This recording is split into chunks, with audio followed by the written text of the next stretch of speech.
nga talaga, ito talaga yung bag nyo, tingnan mo sira na oh. Oh. Diba? At least buti na palitan natin.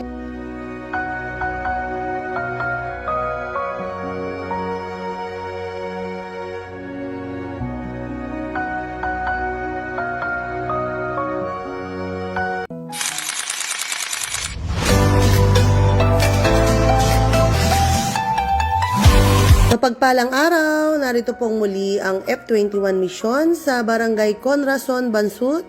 At sa araw na ito ay maghahatid tayo ng biyaya at pag-ibig mula sa ating Diyos na buhay. Hello. Nasa yung dalawa yung apo. May lagnat. Hello, Kuya. Sila ang magkapatid na Aljon at Adrian. At sa kasalukuyan ay nag-aaral sila sa Conrason Elementary School.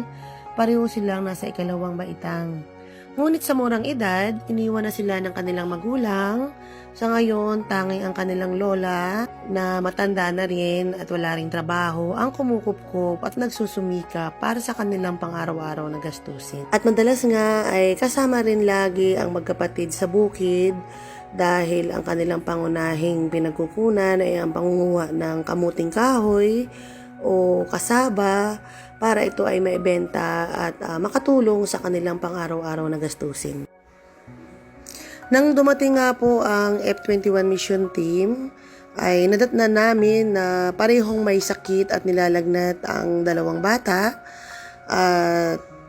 Pero sa kabila nito ay naniwala kami na ang Diyos ay kagalingan at kalakasan at sa pamamagitan ng ating maliit na tulong at panalangin, maipadama sana natin na hindi sila nag-iisa.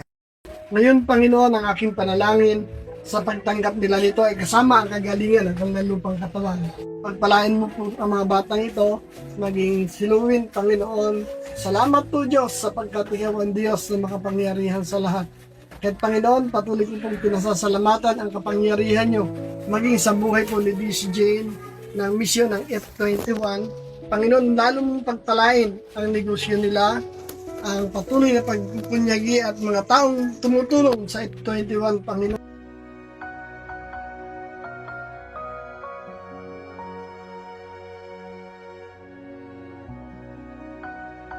Ay, pero wala kami nadala mga panggamit ko sa eskwelahan. So, kaya bibigyan ko na lamang kayo. Kayo na lang ang bumili ng papel nyo, lapis nyo, kung anong gusto nyo bilhin para sa school.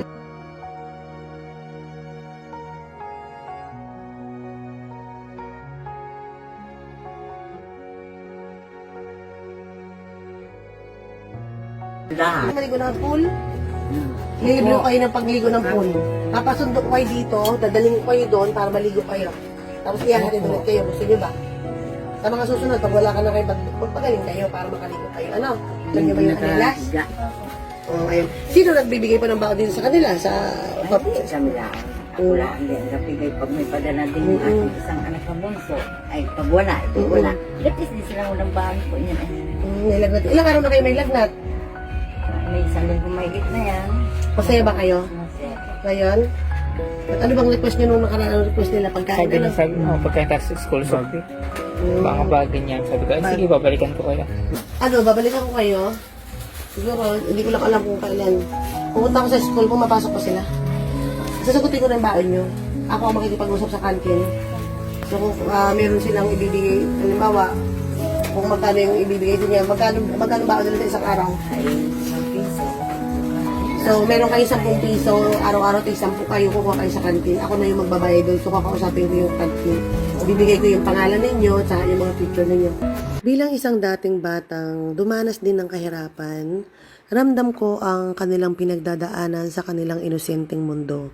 Mahirap makita na sa murang edad ay kailangan na nilang harapin ang bigat ng buhay, ang pangungulila sa mga magulang, at ang araw-araw na pakikipaglaban para lang may makain. Ngunit naniniwala ako na ang Diyos ay may magandang plano para kina Aljon at Adrian.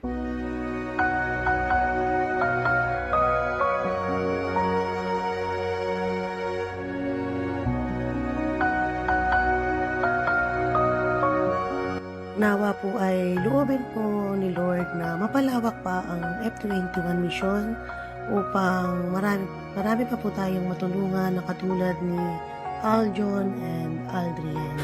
Maraming salamat po.